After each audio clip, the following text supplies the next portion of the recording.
Je démarre avec ce paysage, je vais même enlever voilà, mon nom, ce paysage qui, quelque part, cristallise ce qu'on a en tête quand on fait des projets.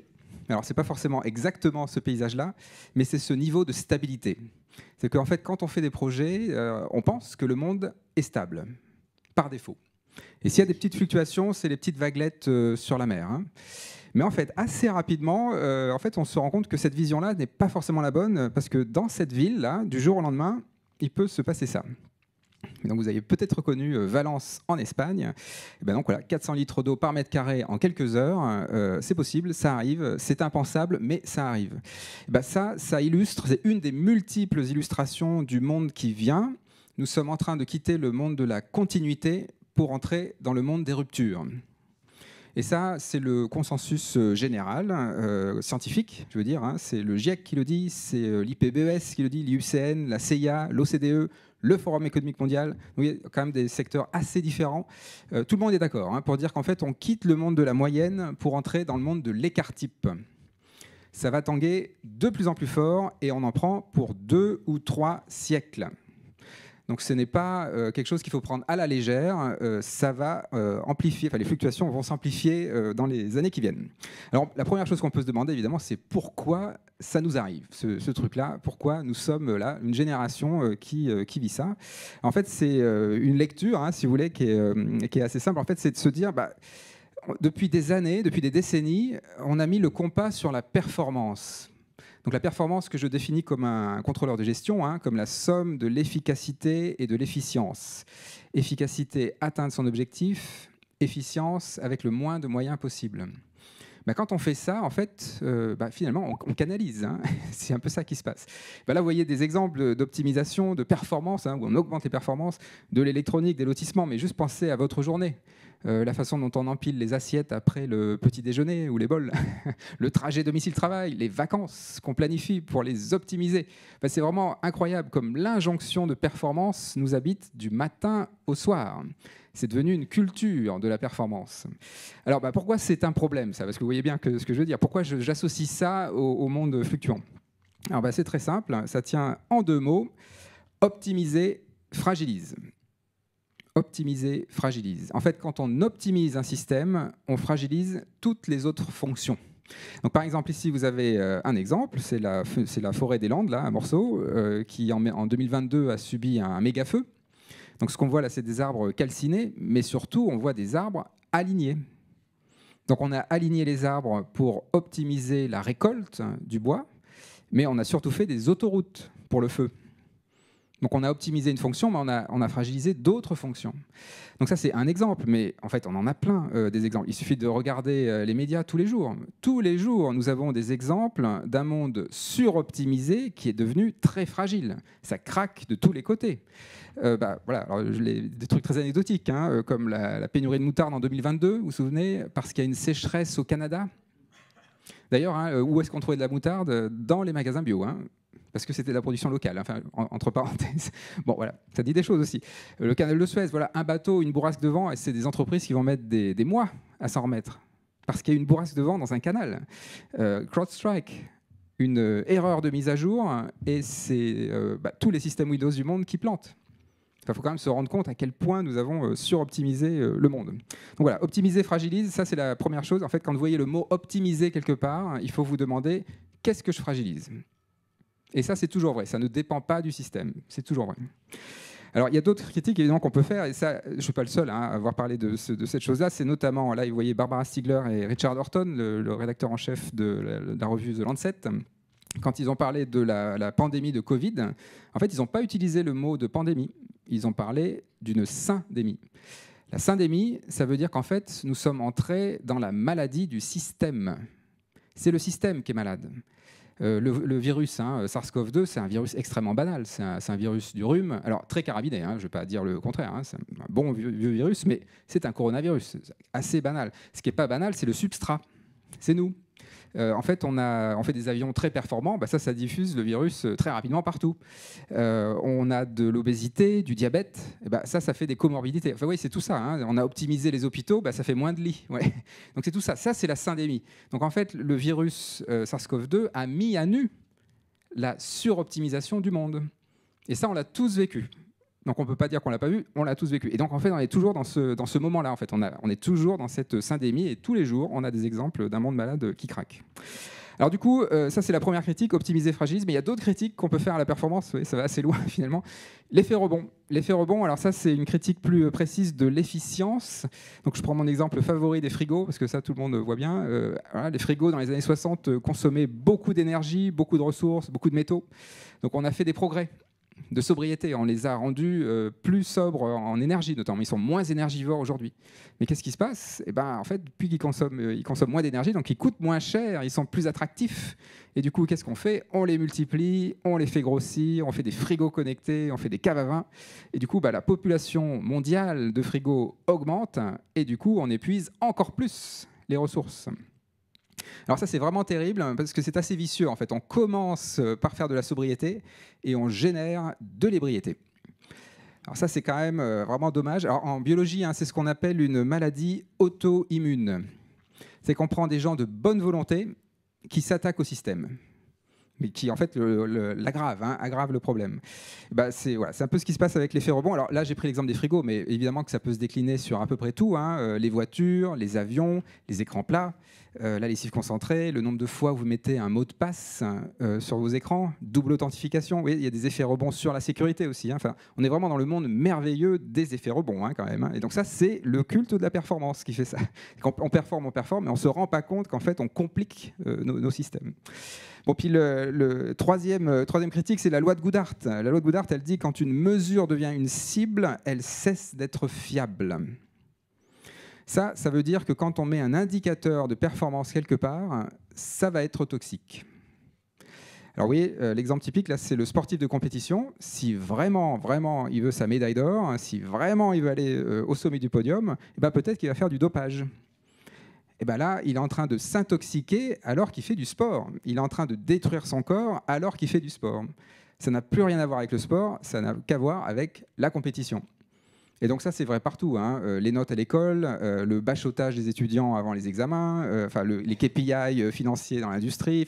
C'est vraiment, il y en a plein partout. Les chercheurs aussi. Nous, on a plein d'indicateurs de performance. Et ça pousse à trop publier, trop mal, trop vite. Voilà. Donc on est tous soumis à ces indicateurs de performance. Bon, ça, c'est la loi de Goodhart. Il faut quand même la garder en tête sur les indicateurs de performance.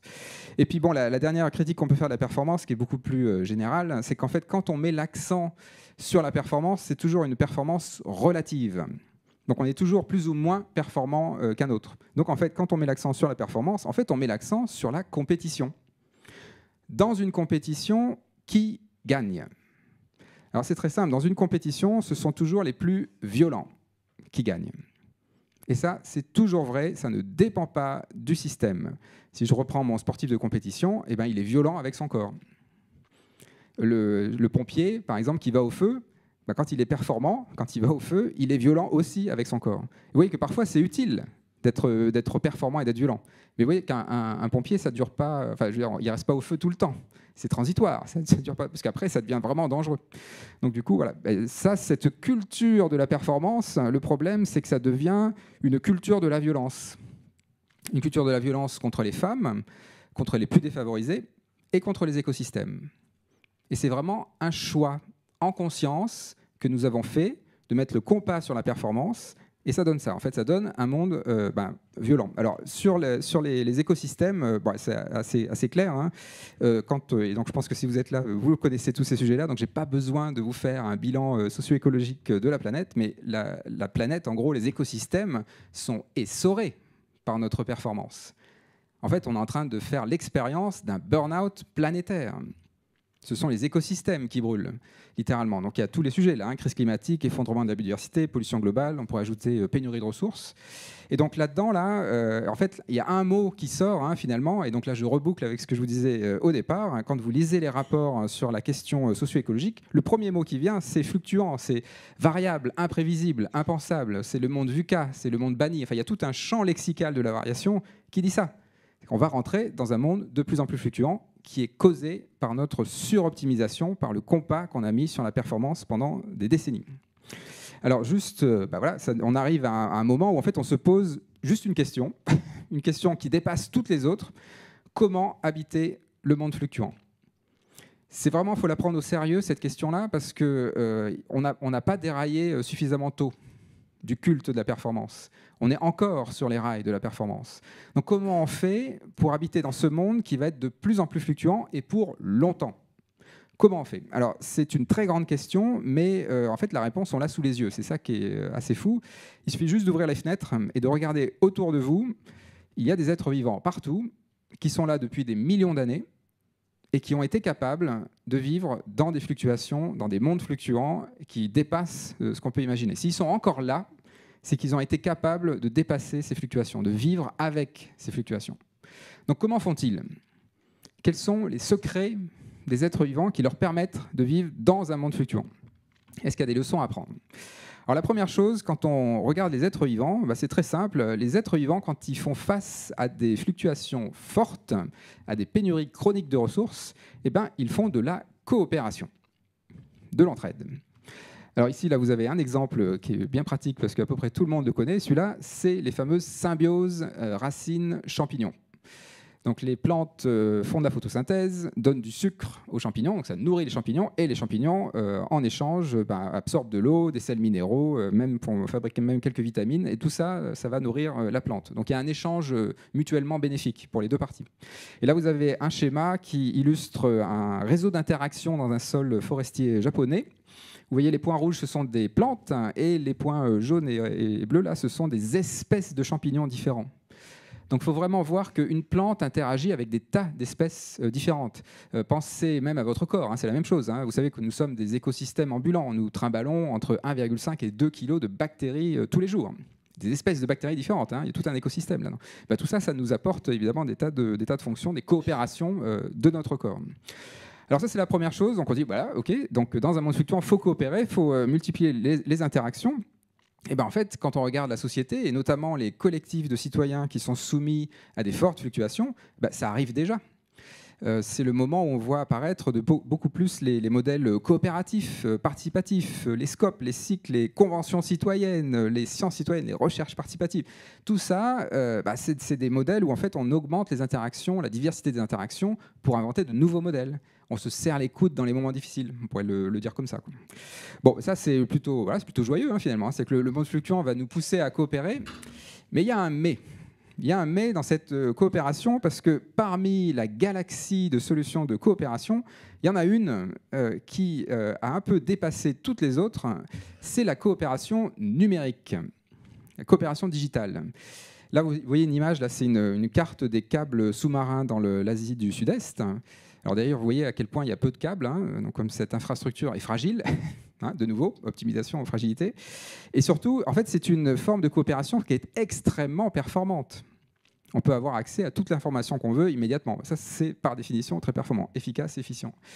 Et du coup, ce qui se passe, c'est que quand on hybride la coopération avec le culte de la performance, on obtient une forme de coopération qui écrase toutes les autres coopérations.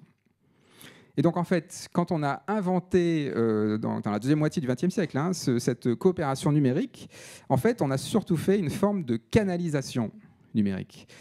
Aujourd'hui, il n'est pas rare de voir des enfants qui passent 12 heures par jour devant un écran. Là, on est très loin de la coopération. En fait, cette coopération très performante a canalisé la population.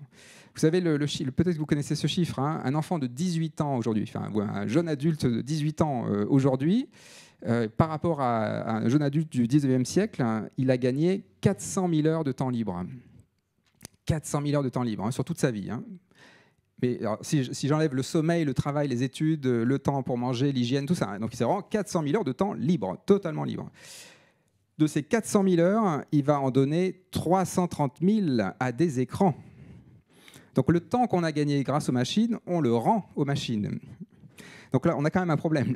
Oui, ça, c'est le monde de la performance qui nous canalise. Donc du coup, faut prendre la leçon du vivant un peu plus à la racine, si je puis dire.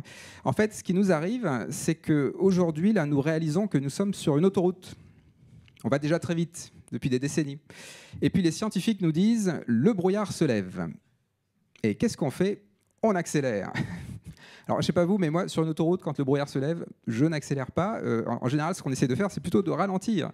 Et on ne ralentit pas pour le plaisir de ralentir. On ralentit pour voir son environnement, pour interagir avec son environnement, parce que c'est plus imprévisible. Bah, du coup, c'est ça que nous disent les êtres vivants. En fait, les êtres vivants, quand il y a une crise, ils augmentent les interactions, mais ils augmentent aussi les modes d'interaction. Il n'y a pas un mode d'interaction qui écrase tous les autres. En fait, ce qu'ils font, c'est qu'ils se réancrent dans leur territoire. Ou si je vous le dis différemment, quand on manque de temps, quand il y a urgence, quand c'est la crise, eh bien, si on manque de temps, il nous reste les 3 dimensions de l'espace. Le temps, c'est la 4e dimension. Hein. Donc si on n'a plus de temps, bah, il nous reste les 3 dimensions de l'espace. Donc ça veut dire se réinteragir avec son territoire, se réancrer dans son territoire.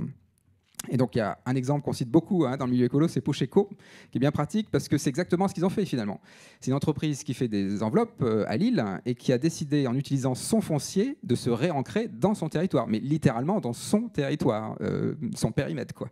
Donc, par exemple, là, ils utilisent des plantes pour dépolluer les effluents des machines et avec ça, ils ont évidemment beaucoup moins d'empreintes territoriales, écologiques sur le territoire, mais ça produit aussi de la biomasse, donc ça leur donne une forme de résistance face aux fluctuations énergétiques, etc. Enfin, c'est tout un modèle finalement. Mais ça, c'est de l'ancrage territorial. Là, on est beaucoup plus près d'une forme de symbiose au sens où les êtres vivants l'illustreraient, quoi. Vous voyez, j'ai même mis Econic là parce qu'ils ont une collaboration avec une boîte qui fait de la phytorémédiation, donc qui dépollue les sols. Et quand on extrait les plantes du sol, on les brûle et dans les cendres, on va trouver du nickel. Et avec ça, ils arrivent à concurrencer les mines chinoises de nickel quand même. Parce que la concentration en nickel, évidemment, est beaucoup plus importante dans des cendres de plantes qui prélèvent le nickel du sol. Bon, juste petite parenthèse, mais on peut vraiment faire des tas de choses avec ça. Bon, très bien. Alors du coup, là, on a des exemples. Vous voyez, on a la maladresse du numérique qui a tout écrasé, mais on a aussi des tas de projets territoriaux qui sont très inspirants. Mais j'ai envie de dire que c'est un petit peu juste de se dire qu'on va juste faire de la coopération face aux fluctuations qui viennent. Est-ce que c'est pas un peu de la pensée magique quand même, qu'on va tous faire la farandole et puis kumbaya, tout va bien se passer. C'est pas un petit peu juste. Donc je vais reposer ma question. Comment habiter le monde fluctuant? Ok, on fait des interactions, mais pourquoi ça marche chez les êtres vivants? Qu'est-ce qui fait que ces coopérations, ces interactions vraiment leur permettent de vivre dans un monde fluctuant? Alors ça tient en un mot, et ce mot, c'est le mot robustesse. Robustesse, voilà. Les êtres vivants sont robustes. Alors, je vais bien définir la robustesse, pour être sûr que tout on est bien d'accord. La robustesse, c'est maintenir le système stable malgré les fluctuations. Donc l'exemple typique, c'est le roseau dans le vent. Voilà, il est stable malgré les fluctuations, il plie mais ne casse pas, comme dit la fable. Voilà, robustesse. Donc ça, c'est à court terme. Et puis à plus long terme, c'est maintenir le système viable malgré les fluctuations. Donc ça veut dire qu'un système robuste, il est stable à l'instant T, mais il peut changer de trajectoire. Il est tout le temps stable, mais il est viable sur son chemin, quoi. Voilà. Donc les êtres vivants sont robustes. Alors quand j'ai dit ça, en fait, j'ai tout dit et j'ai rien dit parce que évidemment que dans un monde fluctuant, il faut être robuste. C'est la définition de la robustesse. Ce qui est plus intéressant, c'est de voir comment font les êtres vivants pour être robustes. Alors c'est là que c'est très éclairant. Les êtres vivants sont robustes parce qu'ils ne sont pas performants. En tout cas, au premier ordre. Ou si je vous le dis différemment, les êtres vivants sont robustes avant d'être performants. Et donc là, vous voyez, on a un monde contraire, où c'est plutôt nous qui sommes le contraire du monde, en fait. C'est que les êtres vivants sont robustes avant d'être performants, les sociétés humaines contemporaines sont performantes avant d'être robustes. Et donc c'est là qu'il y a un hiatus. Alors là, je vous le dis vraiment très tranquillement parce que ça, les biologistes l'ont démontré maintenant. C'est un fait établi. Et à vrai dire, s'il y a une seule chose à retenir de vos cours de biologie, c'est ça. Les êtres vivants sont robustes parce qu'ils ne sont pas performants. Là, vous avez une liste de mots. Là, ça, c'est les mots qu'on trouve dans tous les systèmes vivants. Les réseaux de neurones, les réseaux physiologiques, les réseaux métaboliques, les réseaux des écosystèmes, c'est vrai de la molécule à l'écosystème. C'est des grands principes, si vous voulez, des grandes lois. Qu'est-ce qu'on trouve? Qu'est-ce qui est mis en avant finalement? C'est de l'inefficacité. Il n'y a pas d'objectif chez les êtres vivants, ou il y en a trop, si vous voulez, donc du coup, il n'y en a pas. Beaucoup d'hétérogénéité, beaucoup d'incertitude, de lenteur, de délai, de redondance, d'incohérence, d'inachèvement. Finalement, tout ça, c'est des contre-performances qui ajoutent du jeu dans les rouages, qui ajoutent des marges de manœuvre. Et c'est ça qui permet au système vivant d'absorber les chocs et donc d'être viable malgré les fluctuations. Peut-être que je peux prendre l'exemple des redondances, qui est le plus facile. Regardez un arbre, comme sur cette photo-là. Un arbre, ça a plein de feuilles. Ça a plein de bourgeons, ça a plein de branches. C'est très redondant. C'est extrêmement redondant. Pensez à votre corps, le nombre de villosités que vous avez dans les intestins, le nombre d'alvéoles pulmonaires que vous avez dans les poumons, le nombre de globules rouges que vous avez dans le sang. Nous sommes toutes et tous des êtres extrêmement redondants. Ben, ce n'est pas par hasard, ça. Hein. C'est vraiment, c'est pour en fait faire face à ce monde fluctuant. Bon voilà, on pourrait en dire beaucoup. Alors, je vais juste vous donner mon exemple favori que j'utilise tout le temps, mais qui est très pratique parce qu'on peut se l'approprier. C'est la température corporelle. Donc vous savez qu'on est à 37 degrés, c'est notre température. Et puis si on attrape le virus de la grippe, on va monter en température. Hein, c'est la fièvre. Et alors, ce qui est intéressant, c'est surtout quand on mesure l'activité des enzymes de votre corps, hein, de votre métabolisme. Et ben, on va trouver que leur optimum d'activité de vos enzymes, en général, il n'est pas à 37 degrés, il est en général à 40 degrés. Donc ça veut dire qu'à 37 degrés, votre corps n'est pas très performant. En fait, c'est à 40 degrés que votre métabolisme est très performant. En fait, à 37 degrés, ça va, quoi. C'est mention passable, voilà, ça fait passer, mais c'est pas extraordinaire. À 40 degrés, là, par contre, vous avez un métabolisme de folie. Hein. Vraiment, ça tourne très, très fort. Et surtout, votre système immunitaire est très performant. Donc, vous voyez, le truc, c'est qu'à 37 degrés, nous ne sommes pas très performants. Enfin, notre métabolisme n'est pas très performant, mais parce qu'on a gardé des marges de manœuvre. On en a gardé sous le capot, là, sous la pédale. Hein. Et donc, du coup, bah, là, à 40 degrés, on peut augmenter les performances, mais par contre, ça ne dure pas. Ça ne peut pas durer. À 40 degrés, c'est 3 jours. Hein. Après, c'est mortel. En fait, ce qu'on fait, c'est un burn-out moléculaire. Hein. Les protéines se dénaturent, elles brûlent, elles fonctionnent tellement vite qu'elles se brûlent. C'est plus viable, quoi. Donc là, en fait, vous avez l'exemple typique où vous voyez bien que la plupart du temps, on est à 37 degrés. En mode robuste. Et puis quand on est à 40 degrés, bah là on est en mode performant, mais du coup c'est très fragile. Là on est en train de se mettre en danger quand on est à 40 degrés. Donc en fait on revient à la vitesse de croisière de 37 degrés. Mais des exemples comme ça, il y en a vraiment des milliers. Hein. Je prends souvent cet exemple-là parce que c'est le plus simple à mon avis, mais il y en a vraiment plein en biologie. Alors du coup, bah, ça nous fait entrer dans le monde social. Qu'est-ce qu'on peut retenir de cette idée-là, que voilà, cette robustesse construite contre la performance, en quoi ça peut nous éclairer, nous, sociétés humaines du XXIe siècle, qui vont rentrer dans ce monde fluctuant? Et ben en fait, ça nous fait réaliser que ce que l'on vit actuellement, ce n'est pas une crise géopolitique, ce n'est pas une crise écologique, ce n'est pas une crise sociale, ce n'est pas une crise économique. Au premier ordre, c'est une crise culturelle. C'est culturel. En fait, pendant des décennies, pendant des siècles, nous nous sommes fait happer par le culte de la performance. La performance, ça a été notre grille de lecture pour absolument tout. Et aujourd'hui, bah voilà, par exemple, le progrès, pendant très longtemps, il a été défini par les gains de performance. Grosso modo, depuis qu'on a inventé l'agriculture, hein, il y a 10 000 ans, on a augmenté les performances des individus, des collectifs, des organisations, des technologies. Et aujourd'hui, bah, qu'est-ce qui se passe? Bah, ce qui se passe, c'est qu'en fait, on est en bout de courbe, là. Et donc maintenant, quand on augmente les performances, on menace la viabilité de l'humanité sur Terre. Donc c'est très clair, le futur du progrès, ce ne sera pas des gains de performance. C'est physiquement impossible. Si on continue à augmenter les performances, on va vraiment faire un burn-out planétaire et donc ce ne sera plus viable pour l'humanité. En fait, quand on augmente la performance, on s'enferme dans une voie de plus en plus étroite, justement au moment où le monde devient plus fluctuant. Ça n'a aucun sens. Donc en fait, bah, c'est quoi le futur du progrès? Alors bah, c'est tout simple. Le futur du progrès, on va changer d'axe. On va changer d'axe. Le futur du progrès, ce sera des gains de robustesse. Parce qu'on va rentrer dans un monde de plus en plus fluctuant. Donc, il faudra être de plus en plus robuste. Et on n'aura pas le choix. On n'aura pas le choix d'avoir le choix, hein, parce que la robustesse, c'est pluriel.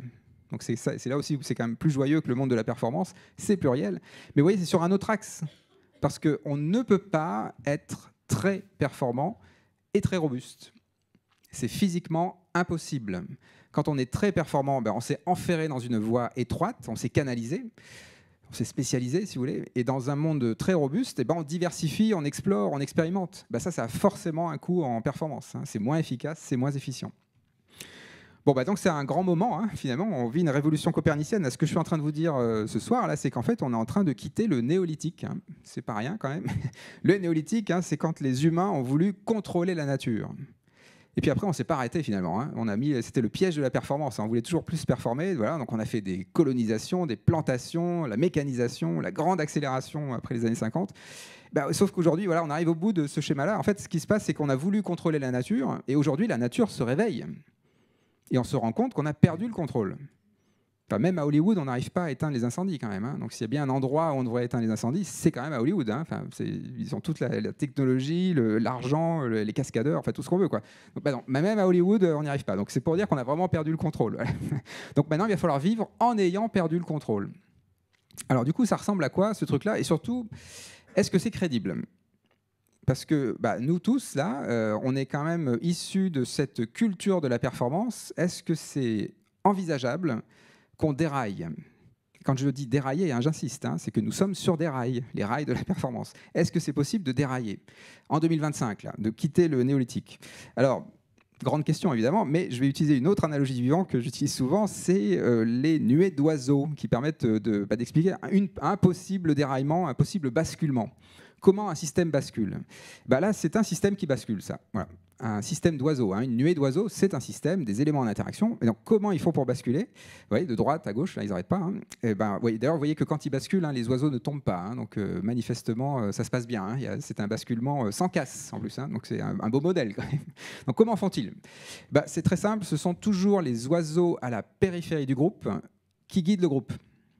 Parce que les oiseaux à la périphérie du groupe, ce sont eux qui sont exposés les premiers aux fluctuations du monde. C'est eux qui voient le prédateur arriver. Du coup, ils vont se synchroniser, et ce qu'ils font, c'est qu'ils contaminent le cœur du système. Le cœur du système est aveugle aux fluctuations. Il ne voit que les oiseaux voisins. Donc en fait, il ne voit pas le monde fluctuant. Et donc ça, c'est vrai pour une nuée d'oiseaux, mais c'est vrai pour un banc de poissons. C'est vrai pour plein de systèmes sociaux, les empires. La plupart des empires, ils ont basculé par un événement qui s'est passé à la périphérie.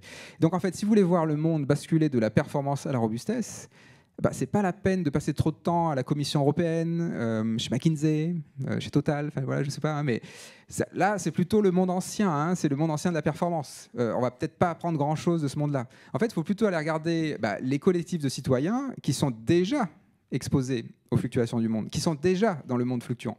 Parce qu'en fait, ils ont déjà inventé des modèles robustes. Et là, en fait, ce qui était extraordinaire, c'est qu'il y a 20 ans, je ne vous aurais pas dit ça, hein, mais aujourd'hui, nous avons déjà basculé de la performance à la robustesse. C'est ça qui est extraordinaire. C'est qu'en fait, cette marge qui était très, très, très marginale il y a 20 ans, hein, c'était Pierre Rabhi pour le... Voilà, aujourd'hui, c'est massif. Alors du coup, je vais vous donner quelques exemples. Des exemples qui sont bien pratiques. Alors, Saint-Martin-d'Auxigny, voilà, un petit village à la marge, hein, dans le monde rural, qui dans les années 50 a subi le remembrement. Vous voyez, à gauche, là, on canalise les rivières, on augmente les surfaces agricoles, stratégie de performance, optimisation, hein, du territoire. Quand on fait ça, oui, on a augmenté les performances, mais on a fragilisé le territoire. Parce que maintenant, on a une rivière qui est une autoroute à eau. Et donc, quand il pleut beaucoup, cette eau, elle va aller très, très vite dans la ville voisine et faire des inondations. Donc ils se sont fait inonder un certain nombre de fois, et puis au bout d'un moment, ils se sont dit, on va quand même réagir. Donc du coup, qu'est-ce qu'ils ont fait? Ils ont retracé une rivière, ils ont reméandré leur rivière. Donc là, vous voyez que cette rivière qui est plus lente, quand il pleut beaucoup, elle déborde dans la parcelle et elle n'inonde plus la ville. Et donc on a désoptimisé le paysage pour augmenter la robustesse territoriale. C'est typiquement un exemple où on fait de la robustesse en allant contre la performance. Et alors, ce qui me plaît bien dans cet exemple-là, c'est que là, on le voit avec des tractopelles. Maintenant, on pourrait le faire avec une entreprise à Valence, en France, qui utilise des techniques biomimétiques de type castor, en mettant des barrages aux bons endroits, hein, des barrages filtrants. Et ça permet de faire émerger une rivière comme ça avec des canaux. Donc en fait, vous voyez à quel point la robustesse, ça peut aller assez loin. Hein. C'est vraiment d'autres approches. Et ce qui me plaît encore plus, c'est qu'on en parle au journal de France 2 à 20h, en prime time. Donc ça veut dire que maintenant, voilà, la marge est en train de contaminer le cœur. Ça arrive sous nos yeux. Sous nos yeux. Alors, d'autres exemples. Just Dig It, voilà, c'est un exemple. Là, on est aux marges du désert.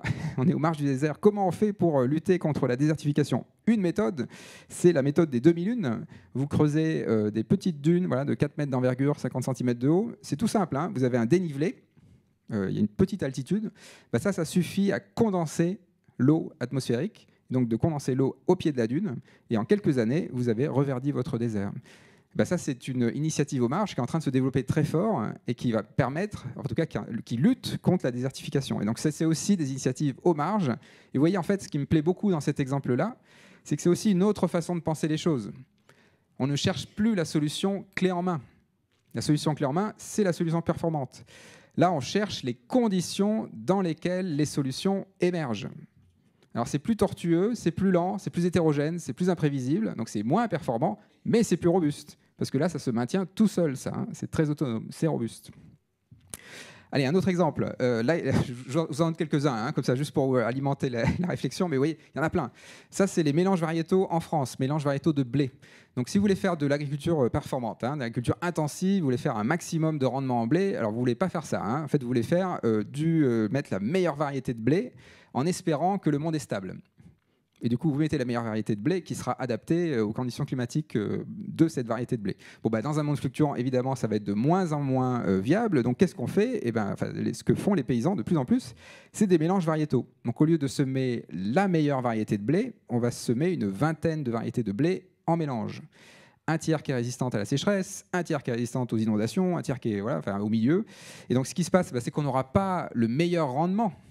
Mais par contre, on aura un rendement stable, malgré les fluctuations, robuste. Donc, là, vous avez les chiffres de l'INRAE maintenant.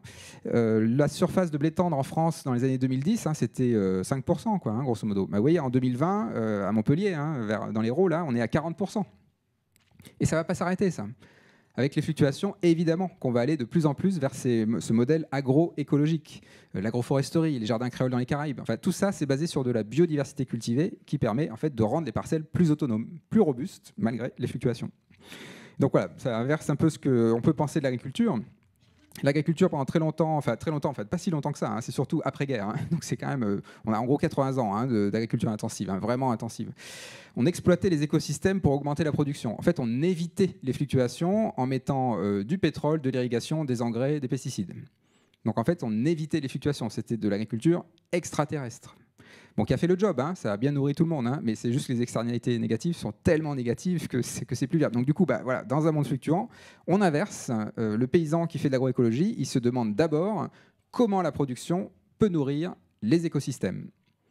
Quand on fait de la biodiversité cultivée, en fait, on maintient du carbone dans les sols, de la matière organique. Donc, du coup, ces sols vont maintenir l'hygrométrie, leur hygrométrie. On va maintenir des insectes auxiliaires. Si on fait des mélanges variétaux, on les mélange avec les voisins paysans. Vous voyez, c'est le monde de la richesse des interactions entre humains et avec les non-humains.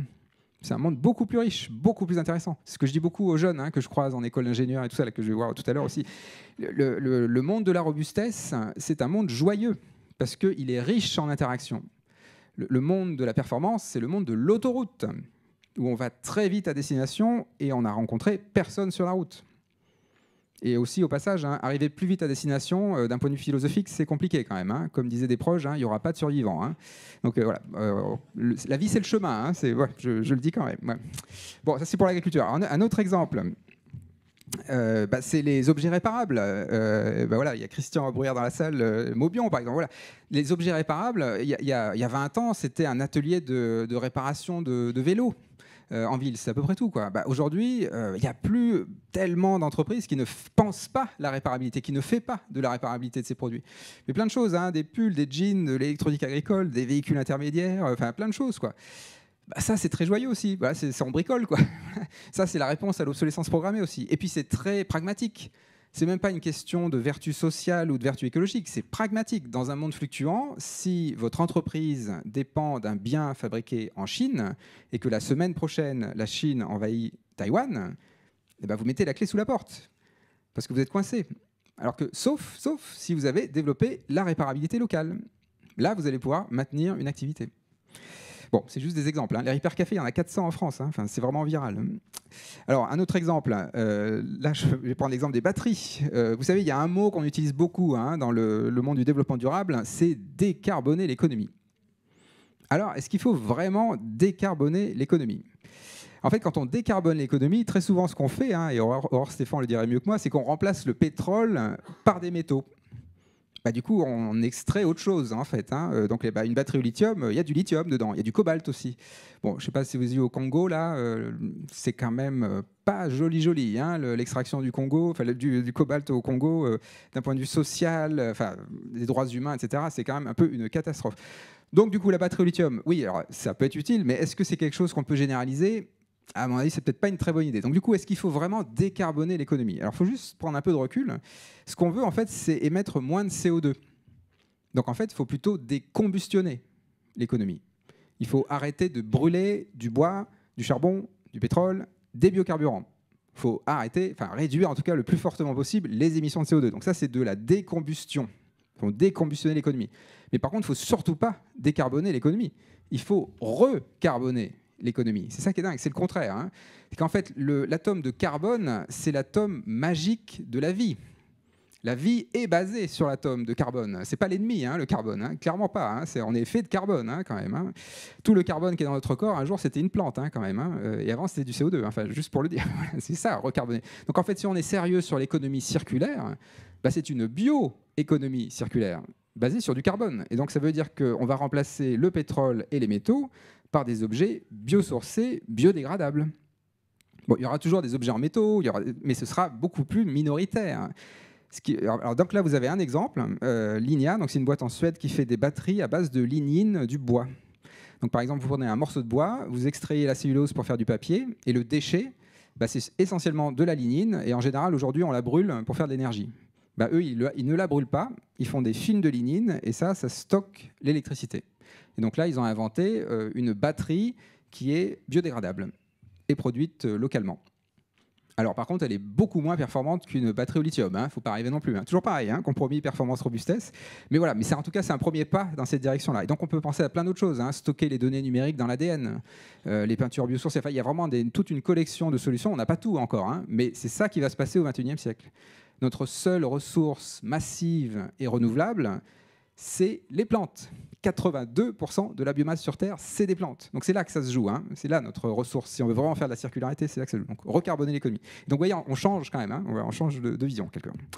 Alors du coup, ça change aussi évidemment ce que c'est qu'un ingénieur. Voilà, ça inverse la fonction d'un ingénieur. Donc un ingénieur, hein, dans le monde de la performance, c'était quelqu'un qui faisait des incréments de performance via des délégations techniques distantes. Le mot ingénieur, hein, il est intéressant hein, historiquement. Le mot ingénieur, c'est un mot de la fin du Moyen-Âge, c'est celui qui fait des engins de guerre. Performance, violence, hein, ça marche à tous les coups. Hein. Bon, donc du coup, les ingénieurs du futur, ce seront des ingénieurs de la paix.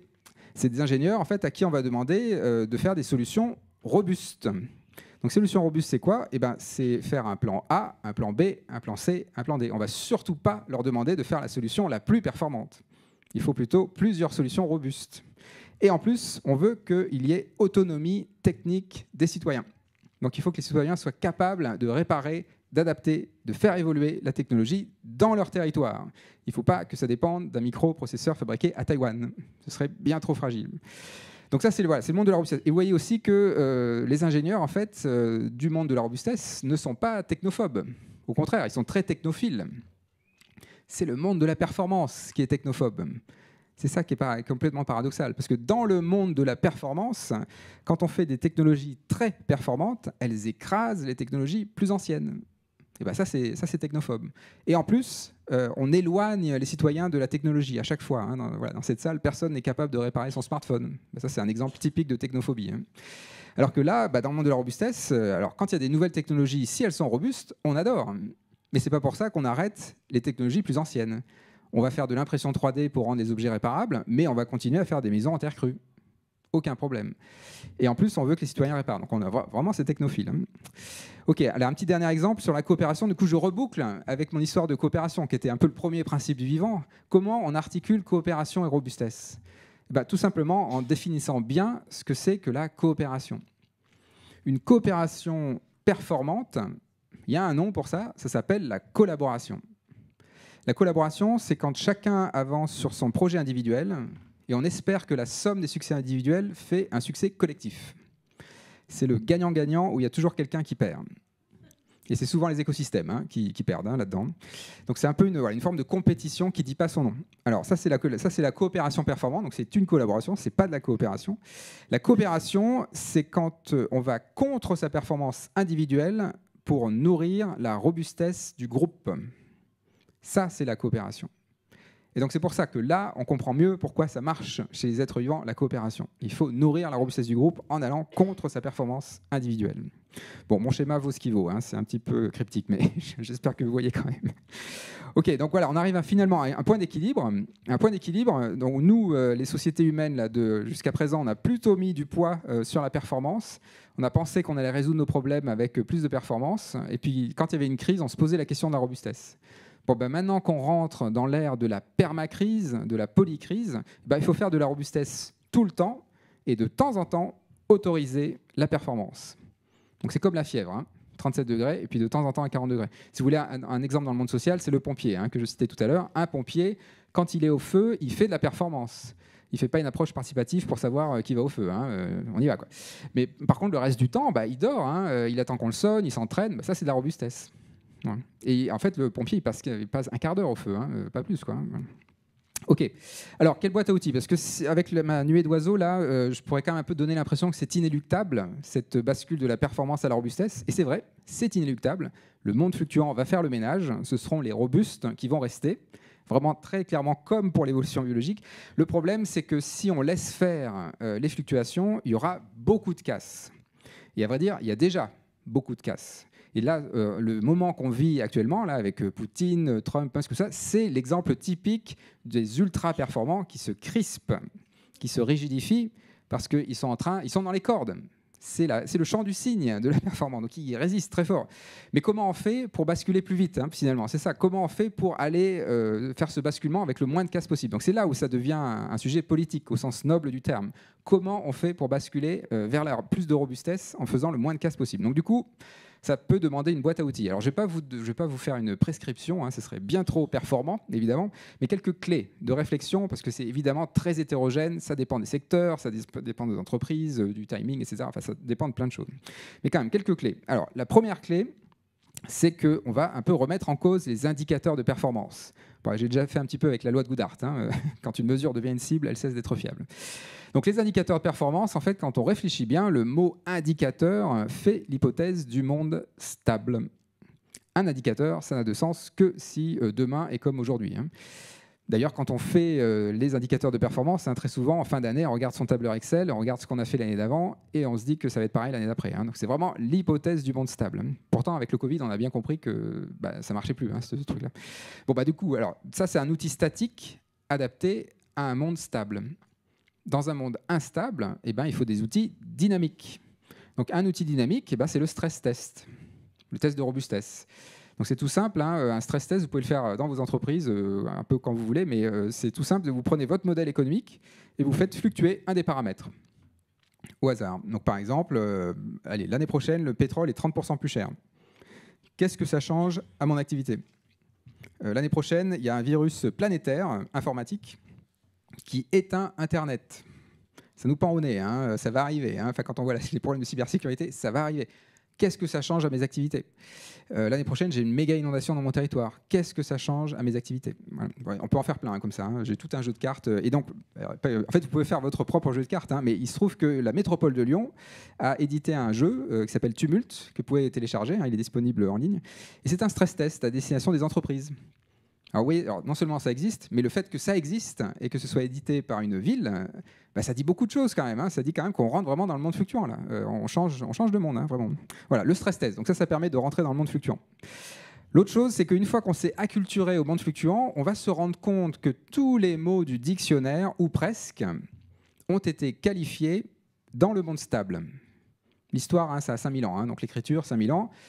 C'est grosso modo dans la stabilité climatique de l'Holocène, pour le dire rapidement. Et donc aujourd'hui, on va rentrer dans le monde fluctuant. Donc les mots, en fait, va falloir les requalifier, à peu près tous. Alors voilà quelques-uns là. Rentabilité. La rentabilité, on a souvent pensé, ou en fait dans les écoles de commerce, on va vous dire que la rentabilité d'une entreprise est corrélée à sa performance. C'est vrai, mais seulement si le monde est stable et abondant en ressources. Dans un monde instable et en pénurie chronique de ressources, la rentabilité d'une entreprise est d'abord corrélée à sa robustesse. Parce que les entreprises les plus performantes, ce sont aussi les plus fragiles. C'est elles qui vont tomber en premier. Et donc elles vont libérer le marché pour celles qui restent, c'est-à-dire celles qui sont robustes. Donc oui, c'est une inversion. Hein. Donc et ça veut dire aussi qu'il n'y a aucun problème avec le mot rentabilité. Il faut qu'une entreprise soit rentable pour qu'elle soit robuste. Mais par contre, il faut requalifier la rentabilité. C'est plutôt ça. Un autre mot qu'on peut inverser, c'est le mot délai. Le délai, dans le monde de la performance, on essaye d'avoir les délais les plus courts possibles. C'est Amazon Prime, hein, pour le dire un peu rapidement. Bon, bah ça, évidemment que dans un monde fluctuant, en fait, ça ne marche plus, hein, parce qu'il y a forcément des grains de sable sur la route. Donc on ne cherche pas à avoir les délais les plus courts possibles, on essaye d'avoir les délais les plus fiables possibles. Et donc forcément qui sont plus longs. Mais la longueur du délai, c'est plus tellement le problème, c'est la fiabilité du délai qui est la plus importante. Oui, en fait, et ça apaise tout le monde. Hein. Quand on a mis l'accent sur la fiabilité du délai, d'un seul coup, toute la chaîne de valeur, hein, du client au fournisseur, on vit mieux, hein, quand même, hein, plutôt que d'être dans cette course au délai le plus court possible. Un autre mot, je ne vais pas vous faire tout le dictionnaire, hein, mais un autre mot, simplification. Simplification, on en parle beaucoup, hein, ces temps-ci, simplification administrative. La simplification, en fait, dans le monde de la performance, hein, et c'est ce que fait Elon Musk, on se fait piéger par une erreur, finalement. On confond simplification et optimisation. Donc, par exemple, quand Elon Musk veut remplacer tous les contrôleurs aériens par son système Starlink, bon, manifestement sans égard pour le conflit d'intérêts, enfin, ça c'est toujours très étonnant dans ce pays du marché libre, hein, soi-disant. Bon, voilà, donc ça en fait c'est de l'optimisation. C'est de l'optimisation. Alors quand on optimise, qu'est-ce qui se passe? À court terme, ça marche. C'est plus performant, donc c'est très satisfaisant. Sauf qu'en fait, quand on a optimisé, on a mis plein de béquilles non déclarées, notamment des béquilles numériques, des béquilles satellitaires. Et du coup, quand il y a une fluctuation, là, en fait, il faut rajouter des béquilles, il faut rajouter des choses. En fait, on complique le système. Parce qu'en fait, on a externalisé les dépendances. Donc l'optimisation, c'est typiquement, quand on veut faire la simplification, c'est typiquement un effet rebond. En fait, quand on optimise, on va rendre le système encore plus compliqué. Mais juste pensez à l'informatique. Hein. C'était censé nous simplifier la vie. Enfin, voilà, je ne vous refais pas le topo, mais c'est incroyable comme ça nous complique la vie aussi. Ça, c'est un effet rebond. Donc du coup, si on veut vraiment faire de la simplification en mode robuste, faut prendre vraiment du recul et se dire, en fait, quelle est ma raison d'être ?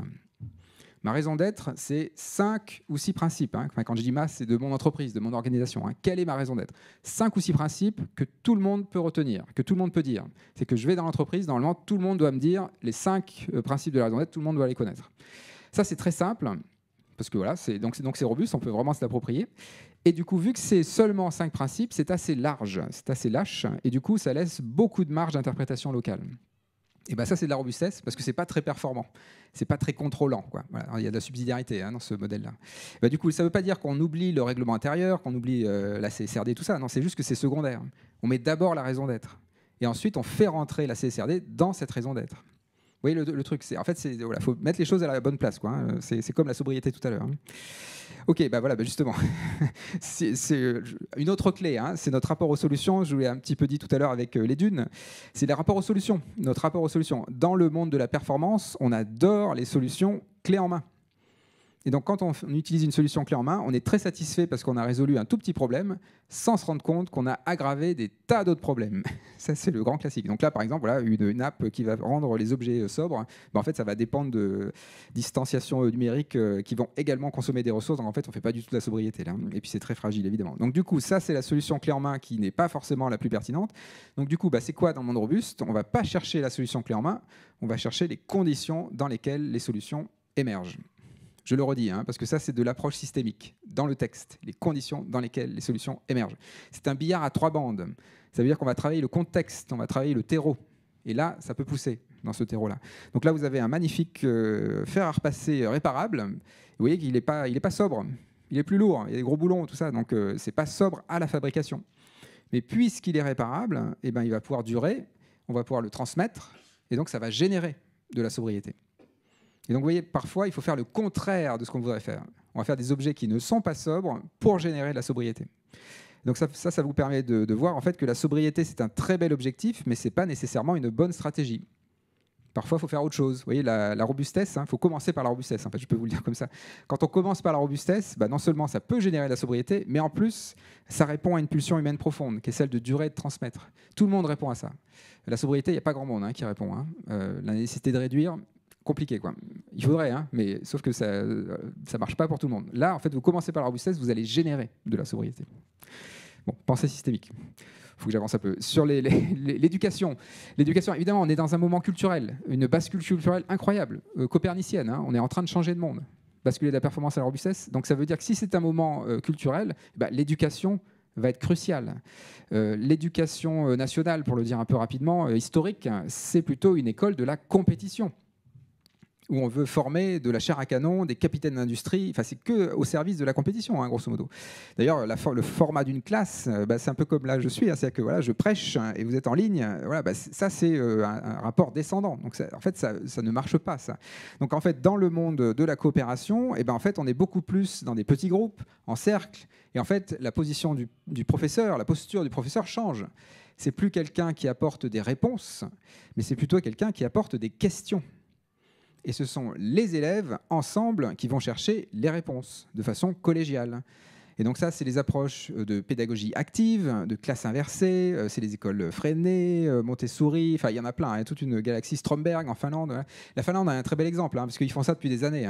Ça marche très bien en Finlande. Donc en fait, on devrait quand même s'inspirer de modèles qui marchent, en plus qui existent depuis les années 70, la Finlande. Ils font ça, c'est quand même incroyable.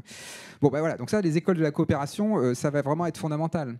Parce qu'en fait, quand on passera dans ces écoles-là, on ne va pas seulement apprendre des savoirs, et en plus qu'on retiendra bien mieux.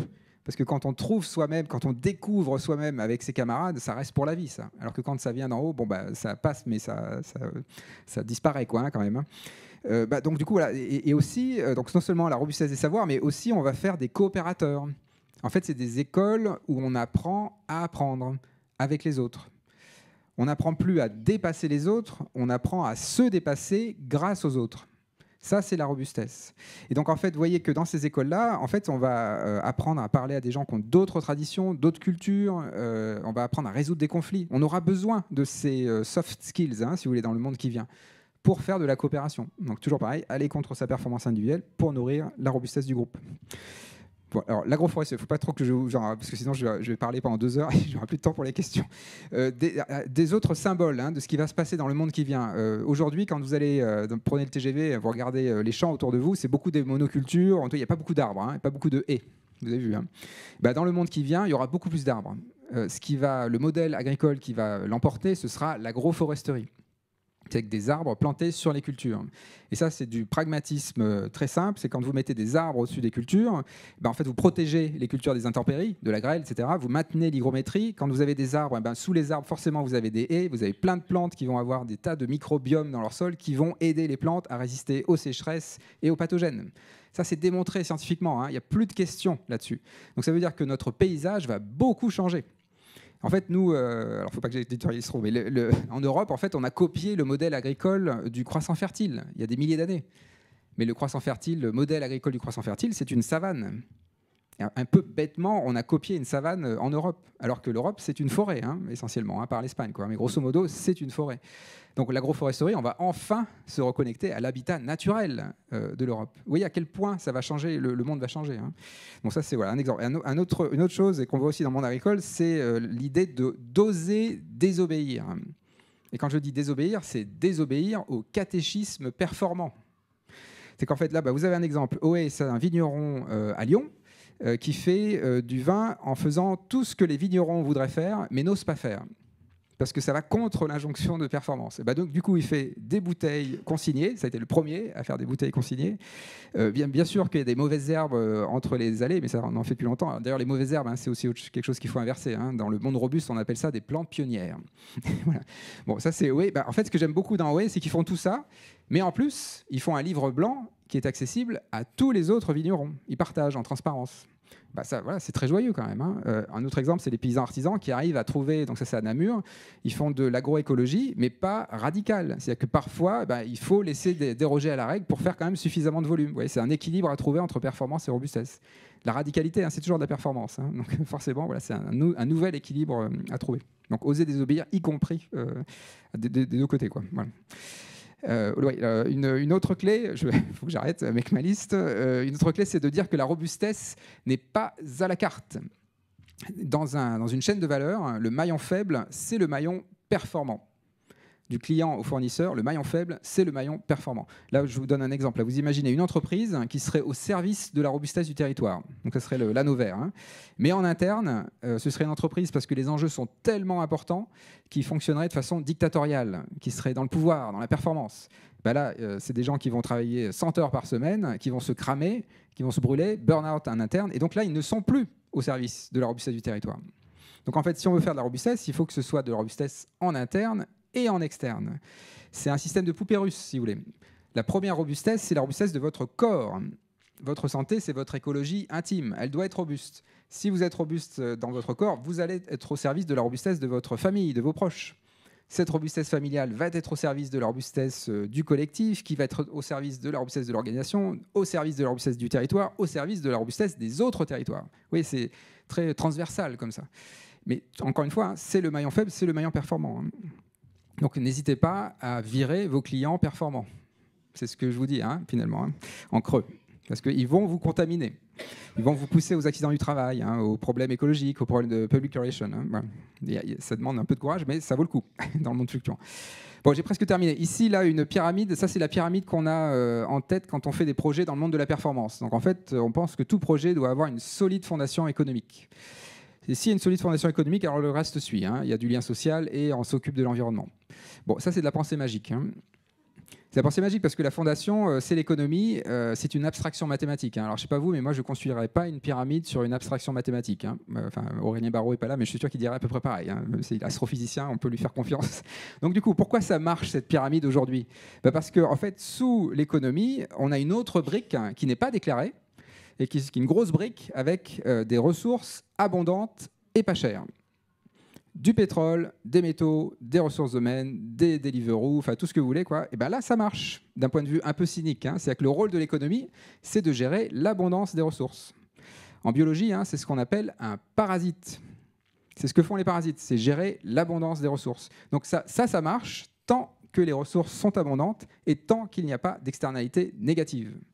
Quand ça commence, on rentre dans les pénuries chroniques de ressources et qu'il commence à y avoir des conséquences sur l'environnement et le reste, le social, en fait, on inverse la pyramide. Donc tout projet dans le monde de la robustesse, dans le monde fluctuant, en pénurie chronique de ressources, tout projet doit d'abord avoir une fondation dans le soin au milieu naturel. Si on prend soin des milieux naturels, alors ça crée du lien social. S'il y a du lien social, alors ça crée des modèles économiques. Et donc l'économie n'est plus la contrainte d'entrée, c'est le produit de sortie.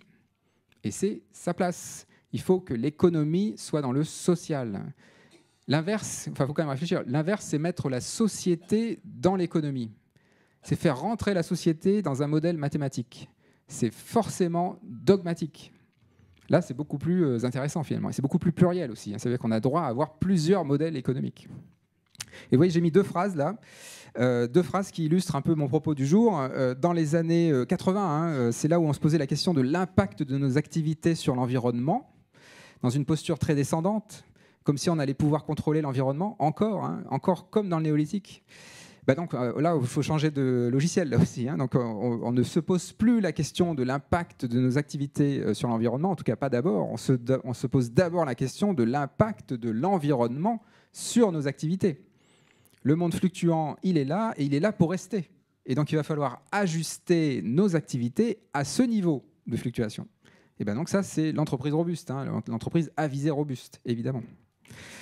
OK, alors, avant-dernière, le décideur dans le monde de la performance, le monde stable, abondant en ressources, c'est plutôt un meneur qui va dire « je veux et je sais comment faire ». Posture napoléonienne. Bon, après, à vrai dire, ça marche. Enfin, faut toujours pareil. Dans un monde abondant en ressources, c'est pas très grave, parce que le risque avec ça, c'est que le décideur se trompe. Ouais, je veux, parce qu'il part tout seul. Donc du coup, s'il se trompe, c'est pas très grave dans un monde stable, abondant en ressources, parce qu'il y a plein de ressources ailleurs. Donc on peut dérailler finalement, tout va bien. Dans un monde instable, en pénurie chronique de ressources, alors le décideur change de posture, et le décideur, ça devient un facilitateur, une facilitatrice, qui dit j'ai envie et je ne sais pas comment faire. C'est le contraire. En fait, quand on dit « j'ai envie », on crée du « nous ». Quand on dit « je veux », on exclut tout le monde. Là, en fait, on inclut tout le monde. Et quand on dit « je ne sais pas comment faire », ce qu'on met sur la table, c'est le manque de solutions. Quand on met le manque de solutions, là, on peut fédérer, on peut mobiliser un collectif. Et ça, c'est robuste. Parce que même si le décideur n'est plus là, ce collectif va continuer à travailler. Et donc, ça va continuer à se propager, à se déployer, même si le décideur n'est plus là. Donc ça, c'est robuste, y compris à la fluctuation du décideur. Ok, alors pour terminer, vous voyez, il y a plein d'initiatives qui commencent à embarquer la robustesse dans leur organisation. Là, j'en ai juste mis un tout petit morceau, mais il y a des entreprises, des hôpitaux, des territoires, des métropoles, Rennes, Angers, Lyon, Villeurbanne, Grenoble, enfin, il y en a plein. Moi et d'autres, on a fait des formations aux agents aussi. Enfin, je veux dire, ça commence à vraiment percoler. Il y a la Belgique francophone aussi, qui a mis la robustesse dans sa vision stratégique pour 2030. Voilà, plein de choses super intéressantes. Et donc, il y a tout un ensemble de territoires qui vont être autant de territoires écoles de la robustesse, où il y aura plein de choses à apprendre pour les uns et les autres. Ok, je termine. Donc, si vous voulez creuser, il y a des bouquins, notamment le petit antidote au culte de la performance, là, qui résume ce que je vous ai dit en 60 pages, un texte d'intervention, il n'y a que des punchlines. Voilà. Manifeste pour une santé commune, c'est plutôt la pyramide inversée avec les collègues de l'Institut Michel Serres. Et puis les 3 bouquins chez Odile Jacob, là, c'est plutôt un peu plus en profondeur, enfin même beaucoup plus en profondeur, avec des références, tout ça, plutôt biologie, société. La 3e voie, c'est vraiment le plus générique, qui tape dans tous les secteurs, on va dire. De l'incohérence, c'est plutôt sur la polarisation sociale et le risque de guerre civile, finalement. Voilà, on a besoin d'incohérence, de débats contradictoires pour nourrir la robustesse. L'entreprise robuste, donc les premiers pas pour entrer dans l'entreprise à visée robuste. Et puis le MOOC Sator, Sator, peut-être que vous connaissez, je pense que dans ce groupe-là, vous devez connaître. Donc c'est une plateforme assez intéressante qui est passée maintenant en mode mensuel. Donc il y a Construire la robustesse, mais il y a plein d'autres. Il y a Pablo Servigne, il y a Arthur Keller, il y a toute la bande, plus ou moins, qui font des cours là-dedans, des conférences en ligne. Et Institut Michel Serres, il y a un onglet avec des premiers pas, des formations, des projets inspirants. Donc n'hésitez pas à faire un tour. Je m'arrête là et donc on va pouvoir discuter un peu. Merci.